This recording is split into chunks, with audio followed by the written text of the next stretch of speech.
capacité mokonzi mboka ya kosala discours à dimension wana. Franchement, j'avais senti que en fait on a un président congolais de père et de mère, on a un souci à bande connaît pas souci à mboka nae. Na 6 ans soki oza mutu oyo olongoli d'esprit ezo tourmenté yo. Omizongi si yo moko na po ya ba congolais. Olongoli ki muluba. Na ye olongoli ki Tshisekedi na ye ozolande siko en tant que président ya Congo. Okukuta ke c'est pour la première fois tozo président oyo asali ba réalisation boyoki wana na 6 ans. Franchement, Congo a chanté mon mais biloko nga na yokaki wana oya lobelaki parce que beaucoup de choses qu'il a parlé na 6 ans 300 centres médicaux Zébélin Bécon n'en parlons même pas ba route ba gratuité enseignement ba gratuité maternité ba réalisation à ba pont y a ba électrification y a ba bisika ba maille tout ça ba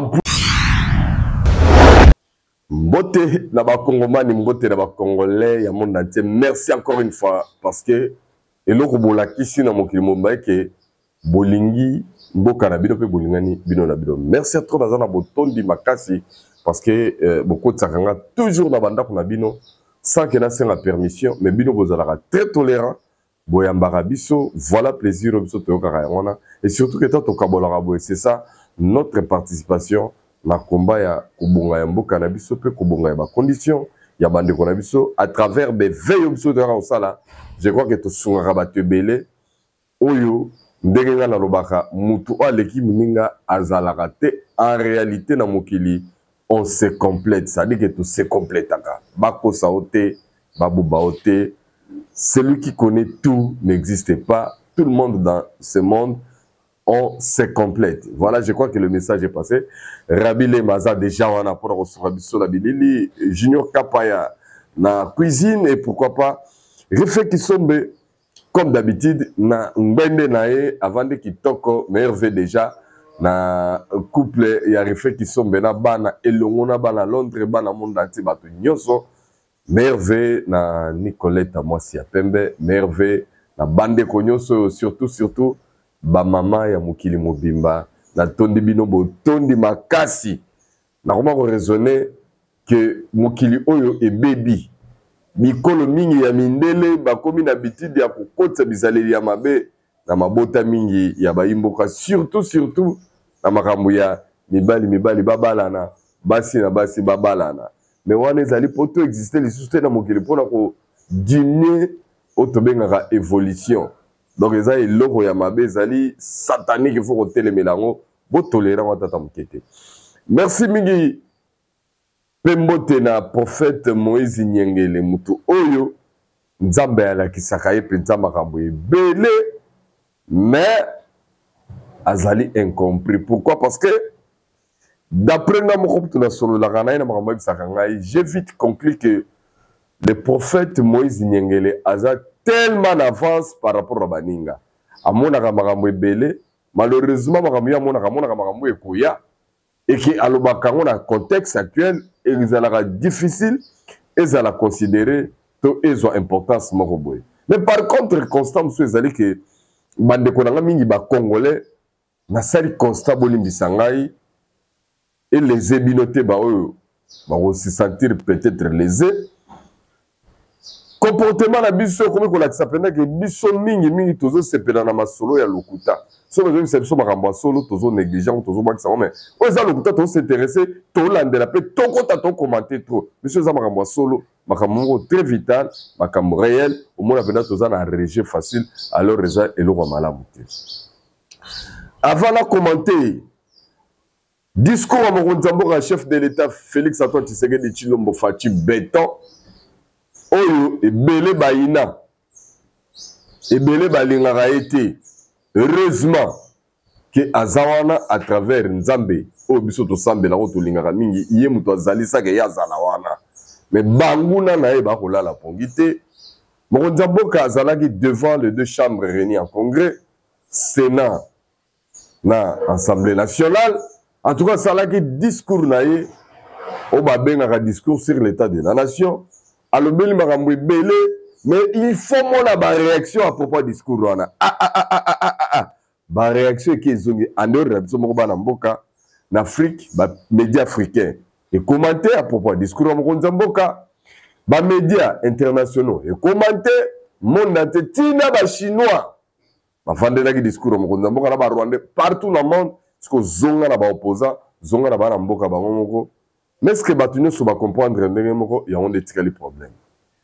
Mais wana ezali eloko yo na lingi na banda sikote parce que na kosala bino extrait ya ndenge nini cellule ya communication avec président de la République basalaki analyse na bango ya journal ngo arrivé na ye ndenge ezalaki tutu wana na kotiela bino bolanda parce que boyebi ke ngai mingi na ninga komema bino na ndenge tolobaka la répétition est la mère de la science à force à kotala ko répéter bato mususu bato bakokosome oyo moko po landi eleki nyonso amoni émission oyo tobengaka yango soki omoni te kondima te ezali très important.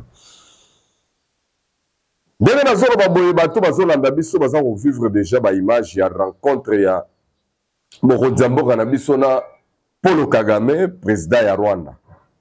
En tout cas mokonzi mboka dans une passée récente amartelaka lobaka ke ye na Kagame bakoki kokutana lisusu te bakoki kosolola lisusu te kaka soki abimisi ba mampinga na ye na ba territoire na biso siko mingi bakomi tuna mais boni lisusu rencontre ya le 15 décembre langola mokonzi mboka ifakeni soko landi ba analyse ya bandeko mingi na kozwa exemple ya ndeko Fumutoto pour ceux qui ne le savent pas azali ndeko nga na sala na ye déjà musala la télévision ya fait ngongolo TKM ba congolais ba kenda libanda ba ebebele TKM à un moment donné de la vie na travailler na Fumutoto parce que faut boyeba ke au-delà ya makambo asalaka à un moment donné asalaka pe musala obiso to kosala oyo to salane esika moko ben Fumutoto abimisa masolo ya troisième fois mais l'analyse ya rencontre ya Tshisekedi Kagame oyo bouti kolanda ndenge eleki Fumutoto apesi l'exemple ebele pe abe aza kobanga parce que ba démocrate na États-Unis soki mandat na bango ekomi na suka ezalaka cauchemar pour na mboka na biso ya monine mabe pour lui alobi mokonzi mboka na biso akende Luanda te po ba kosala ye mabe.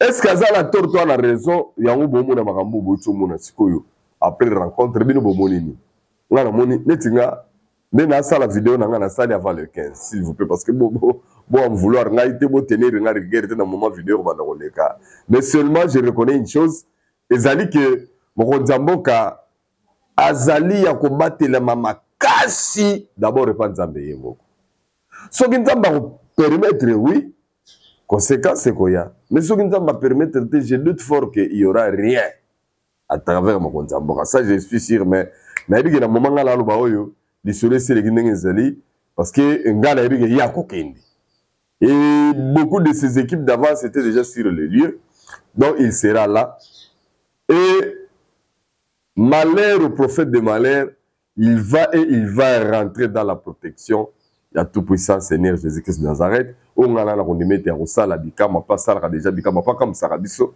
parce que côté tozelaka na ndenge ya ko rebondir mingi bakama ko balobaka est-ce que zaka yeto yete mais ali mokonzi mboka na biso Félix Antoine Tshisekedi Tshilombo Faci Beton la vidéo on l'a live très prochainement concernant révision au changement de la constitution to komartele biloko mingi oyo ezali en perspective mais tika to sabino que rencontre il y a le 15 bien sûr que ezali sous médiation appel ya médiateur Joao Lourenço il faut boyeba que après rencontre ya lobito oyo esangisaki mokonzi mboka na biso Félix Antoine Tshisekedi Tshilombo Joao Lourenço ya Angola na ya États-Unis président sortant au déjà mandat na ye ils aussi là le 20 janvier azo sala remise reprise na mokitani na ye Donald Trump ye Joe Biden tango yaki makambo économique ya makambo ya États-Unis nde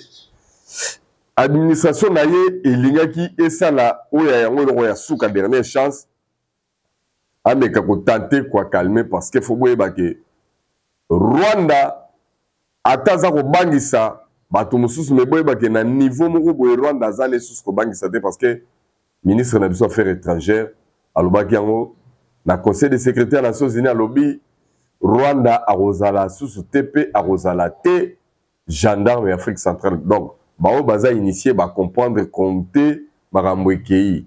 C'est vrai ba américain ba kordaka 30 ans. Et 30 ans ya Kagame koki. Nous sommes en 2024 et 94 à 2024, ça fait 30 ans.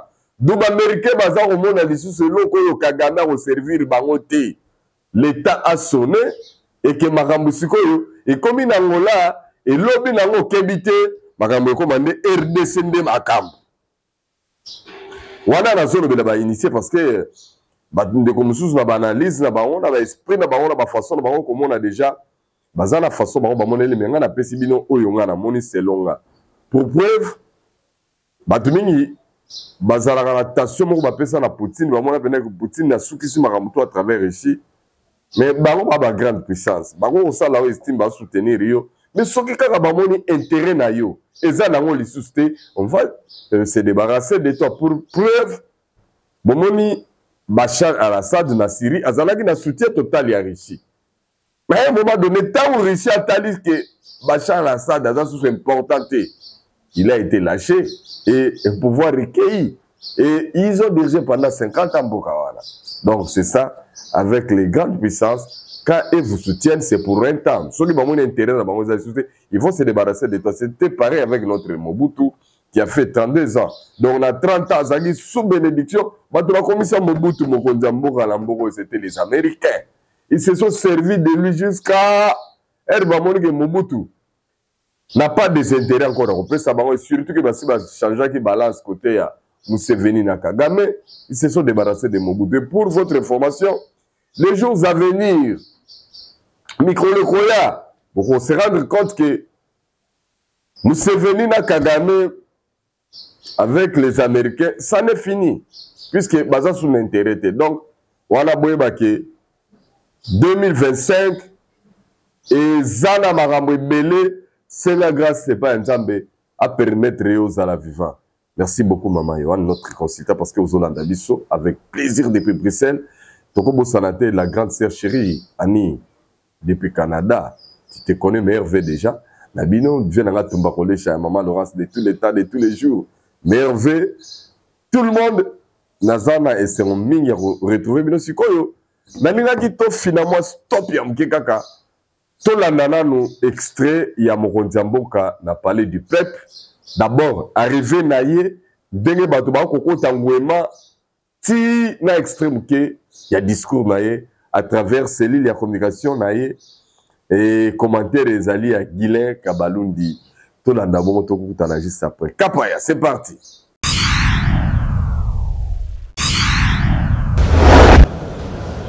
Pour le premier grand oral de son second quinquennat, les attentes étaient grandes et nombreuses. Et l'affluence au Palais du Peuple ce mercredi 11 décembre 2024 l'atteste bien. Une mobilisation pour un rendez-vous annuel et constitutionnel devant députés et sénateurs réunis en congrès.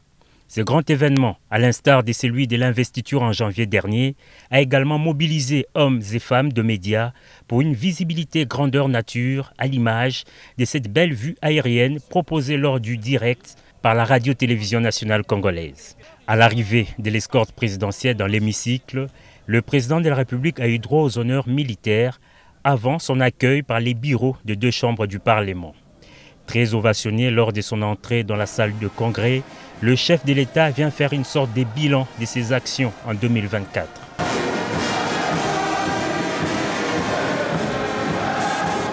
En 1h40, Félix Antoine Tshisekedi Tshilombo a passé en revue les progrès réalisés et ceux restant en suspens. Abordant l'économie, le chef de l'État a soutenu que ces secteurs en pleine transformation présentent des signes de solidité. Le pays prévoit une croissance de 6%, un rythme nettement supérieur à la moyenne de 3,8% attendue en Afrique subsaharienne. La vie chère s'est invitée dans ses discours. Le président Tshisekedi tient à rassurer la population qu'il a instruit le gouvernement de prendre des mesures urgentes pour protéger et renforcer le pouvoir d'achat des ménages. Aux Kinois et Kinois particulièrement, il affirme partager la préoccupation des embouteillages quotidiens et a instruit le gouvernement de procéder à une évaluation approfondie des mesures existantes et de proposer des améliorations dans les jours à venir. Le garant du bon fonctionnement des institutions s'est félicité de nombreux progrès réalisés, notamment dans les secteurs agricoles, de la santé, de l'éducation, des infrastructures et autres. Malgré ces progrès, a-t-il fait remarquer, la question sécuritaire demeure un défi majeur. Le commandant suprême des forces armées est convaincu que l'opérationnalisation du plan de programmation militaire rendra nos forces armées plus efficaces sur terrain. L'opérationnalisation du plan de programmation militaire lancé l'an dernier et poursuivi cette année rendra nos forces armées plus efficaces sur le terrain. J'ai la conviction que cette approche contribuera à rétablir définitivement la paix et à préserver l'intégrité territoriale de notre nation. S'agissant de l'état des sièges, le président fait savoir que des décisions importantes seront prises au regard des recommandations issues des dernières missions interministérielles effectuées par les membres du gouvernement dans les provinces du Nord Kivu et de l'Ituri. La diplomatie joue un rôle crucial face aux défis sécuritaires. Le chef de l'État fait remarquer que la RDC s'est affirmée sur la scène internationale en tant qu'acteur incontournable, résolu à défendre ses intérêts. Dans la suite de son discours et avant de le clore, les sujets qui tenaient en haleine l'opinion et l'assistance dans la salle a été évoqué. Le président de la République soutient qu'il est temps d'engager une réflexion nationale sur une réforme constitutionnelle en raison du temps nécessaire pour l'installation des institutions. Je dois rappeler que cette première année de mon nouveau mandat a été marquée par un démarrage retardé, notamment en raison du temps nécessaire mis pour la désignation de la première ministre et la mise en place des institutions conformément aux prescrits de notre Constitution. Cependant, cette situation nous invite à une réflexion commune. Il est peut-être temps d'engager une réflexion nationale sur une réforme constitutionnelle afin d'éliminer les failles qui ralentissent le fonctionnement de notre appareil étatique. Cette démarche consiste uniquement à lancer une initiative visant à inviter nos compatriotes à une réflexion sincère pour bâtir un cadre institutionnel plus adapté aux réalités et aux aspirations de notre peuple. Très applaudi sur la question, le chef de l'État a bel et bien effectué l'exercice. Un exercice qui, à en croire la présente Constitution, ne donne lieu à aucun débat.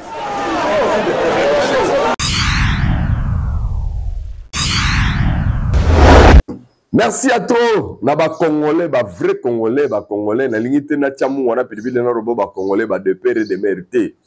Congolais sont botamana papa rwandais, maman rwandaise, yondo royeba. Sont botamana papa centrafricain, angolais, maman soudanaise et consort. Yeba ozali Congolais, biso tundimio ozande konabiso. Mais fier de l'être aussi. Surtout ceux amis sous des pères et des mères et ça la moins en tout cas, par exemple, Ngai n'a pas décortiqué le discours de Mokonzambo quand on l'a religieusement. Mokonzambo a étalé Maramboui belé. D'abord, la réalisation, parce que il a parlé beaucoup de réalisations. Mais on a ça la moins comparaison rapidement. D'abord, comment la capacité naïe. Capacité Mokonzambo il y a ça le discours à dimension. Franchement, j'avais senti que, en fait, on a un président congolais, des pères et des mères, on a un souci à Mandekone, un souci à Mbokanaï. Na 6 ans, ce qui osa mutu oyo, au longoli d'esprit et tourmenté yo. Au misongi si yo moko na po ya ba congolais, au longoli ki muluba. Na ye, au longoli ki Tshisekedi na ye, ozo lande siko en tant que président ya Congo. Okukuta ke c'est pour la première photo du président oyo asali ba réalisation boyoki wana na 6 ans.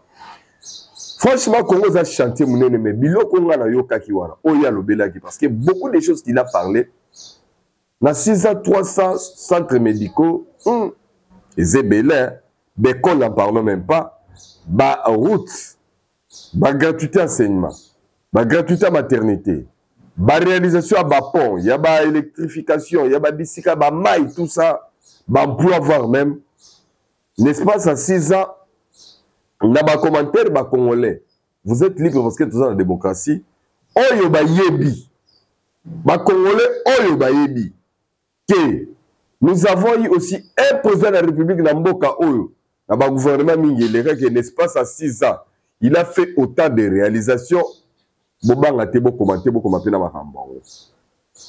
Sincèrement, na lobi na 6 ans, il y a pouvoir. Na 6 ans réaliser autant na pays yo amnene, mais ba romo ba belge, ils savent que le monsieur est en train de faire renaître Congo Yassika. Et ça vouloir ou pas. Et là, on se ça là qui a plaisir. Ezali ba ma solo ils ont eu la deuxième phase à Bassa 45 territoires. Franchement, nazomona combien Congo et Rosala Malamu il y a les lotés. Parce que tu sais que dit Félix, Marambarosala la Congo, ceux qui attirent pouvoir, yeba na foba banda ko yekola e banda école primaire tina université. Parce que tous à mon ante. Le problème tous là parce que na sali na tagi ba commentaire ça et là na batu musu na kuti vraiment que bamso balobi alobi ne loroté. Par exemple le prince Pengalobi na ko la muto ça la récitation ya bana ya ba élève et prince Pengé. Prince Pengé ozana raison. Mais pas sur yo comme on a vu na yo des opé ça reste comme moi parce que boza hôtel de la moto azana et le roi Nzambe boza hôtel de la moto o Nzambe yo moko muto consacré mtatine mtati azana mission na lo bakala bino azana mandaté et avec ça vous allez souffrir davantage à reconnaître ndenge ni tozo kemba même na bambouteillage na kisasa pe azako préparer ba solution pour remédier pour na yango.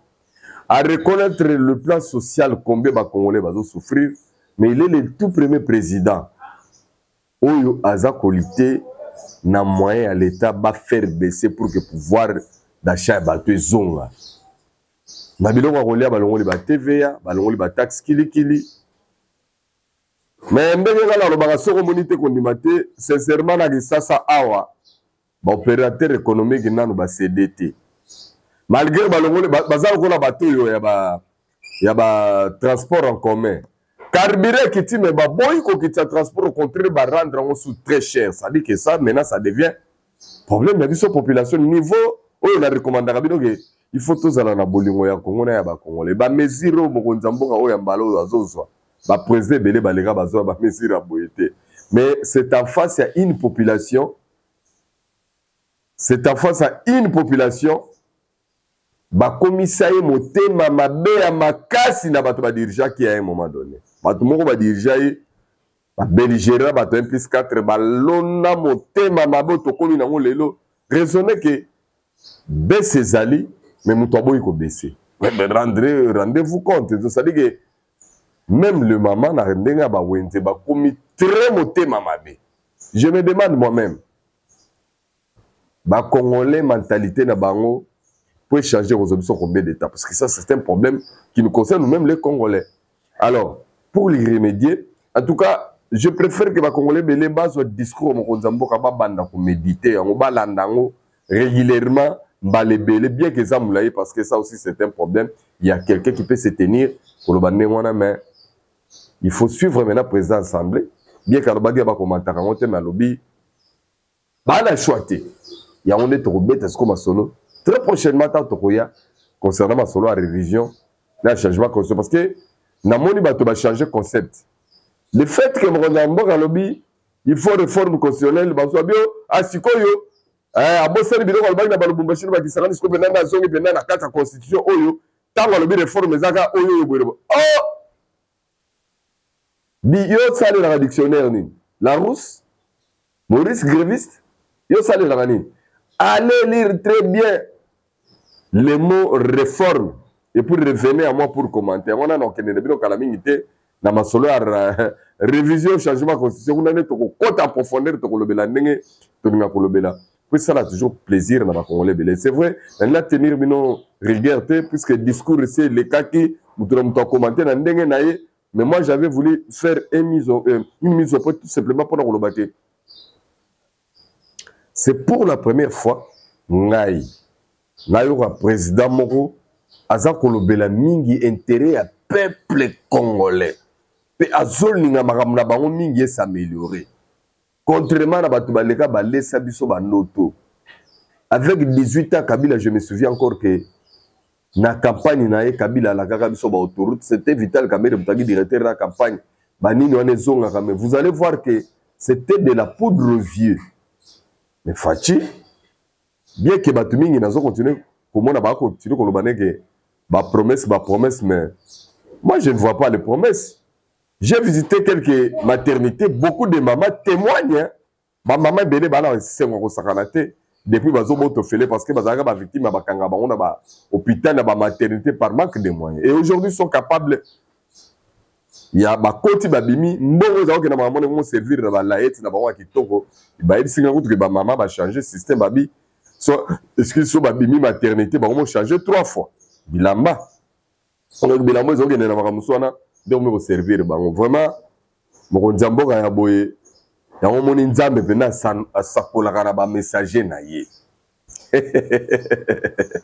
ah église catholique ya kato Monseigneur Chole na cardinal Ambongo balobio bosali revirement 80 degrés bo ngala ki mbongo à l'état bolia ka mbongo bo bisaka baninga na bina ba confession religieuse tala lelo tala sikoyo et sali sonia catholique bolia ka mbongo gouvernement pesa kabino mais baninga na bina ba confession muso boko saka bango est-ce que boza sous ta vérité merci beaucoup na Jean-Pierre Bemba Gombo Igwe ndenge obimisi mutakala ya bato ndenge nga na lobaka nga ke mai babombelaka yango mutakala te tala lelo Nicolette moi si apembe merci ndenge ozalaki toujours pene na ngai merci pe na mama Yohan merve na ba congolais nyonso ya monde entier ba bazuli bako kolanda biso bolingo ya Congo na ya ba congolais tolinga mboka na biso parce que mokonzi mboka zokana lobby kolia na biso au vivre na biso bien-être la population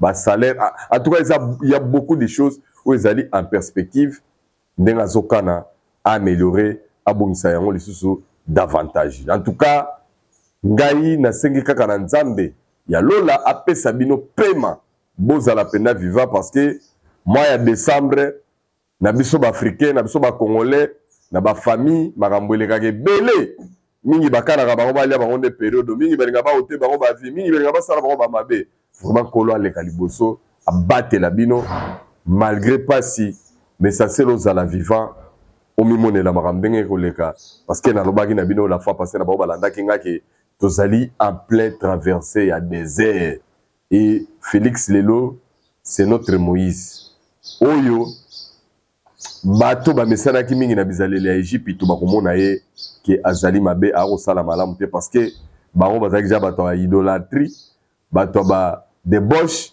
bato bakamwa mabe mingi d'où tout ce qui vient ya malamu oyo za se préparer à l'horizon bango fo ba diaboliser ngo ba sacraliser ngo ba mona ngo ezali makamwa mabe mais tout congolais oyo esprit ya nzambe za kolata ye aza ko aspirer bolingo ya mboka na ya bandeko na ye ce congolais là il est le bienvenu na période otali na ta otozali ezali eloko ya malamu mingi tomonani très prochainement na même place na même heure comme d'habitude encore une fois je vous souhaite meilleurs vœux bonne année na bino nyonso na mabota na bino merci na yo pe meilleurs vœux na yo Trido Chimonga autrement dit Chibwelela Magenya sécurité Totondi peu botondi.